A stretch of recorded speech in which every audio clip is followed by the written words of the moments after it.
Takže čaute, som SK youtuber a dnes vám vysvetlím, ako sa dá registrovať a hrať Shakes and Fidget.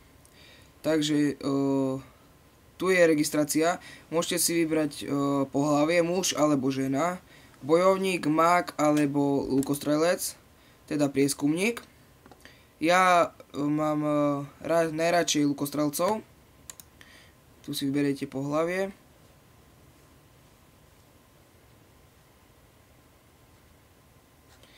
Tu si vyberiete rasu.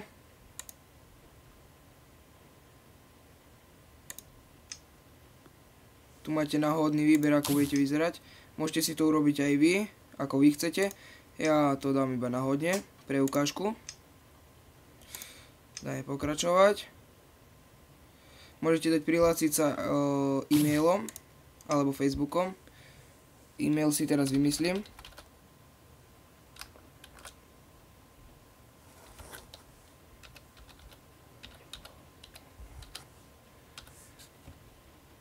Heslo.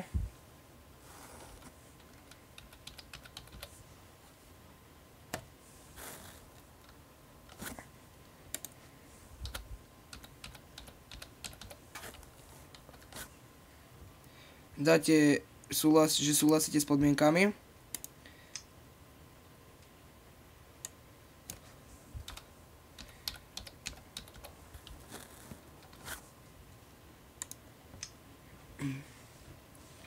Takže registrácia prebiehala úspešne. Takto to vyzerá na počítači. Dá sa dať Shakes and Fidget aj na mobil. Takže tu máme hostinec. Tu si budeme vlastne vyberať ako keby misie. Kliknete vždy na toho stredného a tu máte. Tu vám ukazuje, koľko dostanete skúseností. Tu je, koľko trvá tá misia a koľko peňazí dostanete. A toto je tuha po dobrodružstve. Ak ju vyčerpáte, tak už nemôžete chodiť na misie. Vtedy môžete buď kúpiť si tuhu po dobrodružstve, alebo si dať strážcu. To je tu mestská stráž. Tu si nastavíte, na koľko hodín chcete. Môžete si nastaviť na koľko hodín, tu vám ukáže koľko peňazí. Tu máte arénu. Tu môžete bojovať proti ktorémukoľvek človeku. Tu máte obchod so zbraňami, kde si každý deň sa strieda tovar. Môžete si tu kupovať zbranie, oblečenie, brnenie, hocičo. Tu máte obchod s magiou, tu máte zase náhrdelníky, prstenie a iné veci. Elixíry. Tu máte stajňu. Stajňa slúži na to, ak si kúpite zviera, každé stojí inač, niektoré stojí hubičky. Hubičky sa zháňajú ťažšie, tak potom vám kratšie trvá misia v hospode. Tu je potom obchodník, tu si môžete za peniaze kúpiť hubičky. Tu máte svoju postavu, tu si vylepšujete silu. Pre lukostrelca je najdôležitejšia zručnosť a zdravie. Tu máte poštu, tu vám bude ukazovať, ak vás niekto pozve do spolku, alebo vám niečo napíše. A keď na vás niekto zaútočí, tu si prekliknete boje a tu vám to ukáže. Ak budete v spolku, tak vám ukáže spolok a tam budete mať rozpísané svojich kamarátov, ktorí budú s vami v spolku. Tu je len slávy, tu si môžete nájsť ktoréhokoľvek bojovníka, človeka, ktorý to hraje. Tu sú labyrinty, do tých môžete ísť od levelu 10. A tu je vaša pevnosť, tu si môžete postaviť až od levelu 25. Takže dáme si hostinec. Vyberieme si misiu. Z začiatku je najlepšie si vybrať misiu, ktorá vám dá najviac skúseností.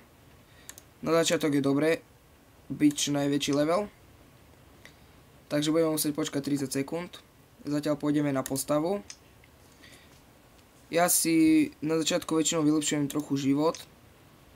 To je dosť podstatné, ale aj zručnosť.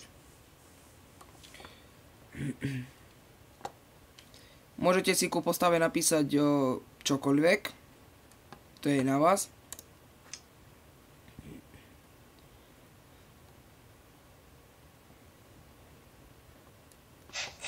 Takto prebieha súboj. Takže získali sme jednu hubičku, 18 zlatých. A pri každom súboji dostávate česť. A česť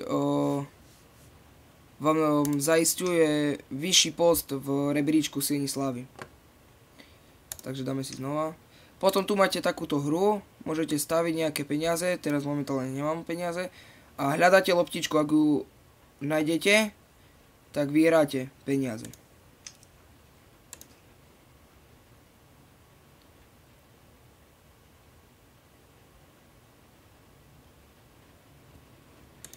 Takže do WC, to je záchod, kde môžete splachnúť veci.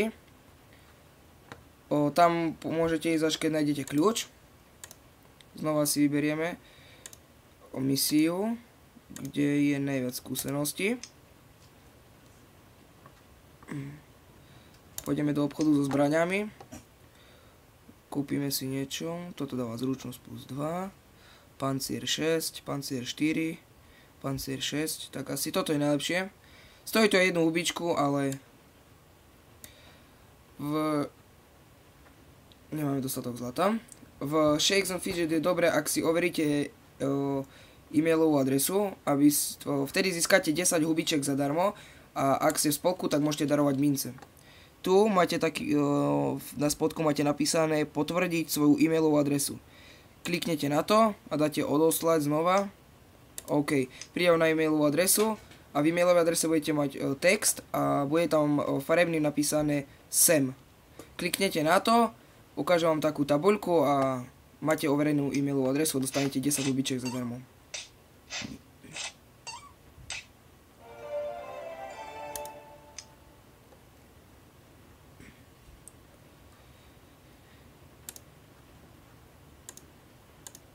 Znova si dáme podľa skúseností. Na začiatku je to najlepšie. Tak, pre dnešok to bolo asi všetko. Čaute.